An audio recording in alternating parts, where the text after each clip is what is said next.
Welcome to Howrah উৎসব। বন্ধুরা, আমাদের বাড়ির খুব কাছেই এই হাওড়া উৎসবটা হয়।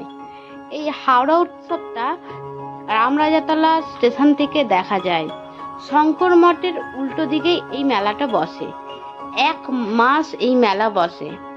আমরা অনেকদিন পরেই এই মেলায় গেছি। চলো তোমাদের মেলাটা একবার ঘুরে দেখায়। মেলাটা কিন্তু অনেক বড় হয়। এত বড় মেলা এরকম ছোট জায়গার মধ্যে করা খুবই কষ্টকর ব্যাপার।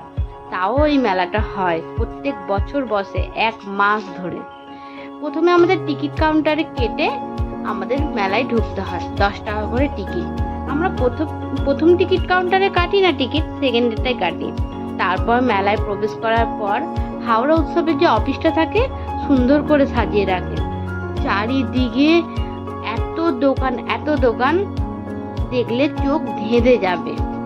তো এখানে এমন কোনো দোকান নেই যে তোমরা পাবে না, নানা রকমের দোকান।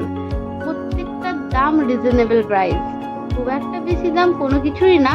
তবে খাবারগুলোর দাম একটু বেশিই লাগে। আর হবে না বা কেন, মেলায় যাব দাম দিয়ে খাবার খাবো না তা কখনো হয় নাকি? তবে হ্যাঁ, আমার মেলা ঘুরতে বেশ ভালোই লাগে। আমি, আমার বর, আমার মেয়েকে নিয়ে চলে গেছিলাম মেলায়। অনেক দেরিতেই গেছিলাম। তারপর ভিডিওটা এডিট করতে একটু সময় তো লাগবেই। মেলা কিন্তু আর বেশি দিন বাকি নেই, খুব তাড়াতাড়ি মেলা শেষ হয়ে যাবে।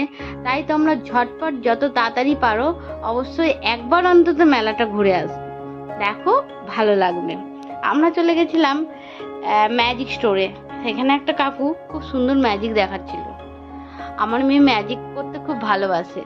এছাড়া বাচ্চাদের জন্য অনেক রকমের দোলনা আছে, সেলফি জোন আছে। সেলফি জোনে গিয়ে খুব একটা ফটো আমরা তুলিনি, তবে তুলেছি, ভালো লেগেছে। চারিদিকটা খুব সুন্দর সাজানো গোছানো।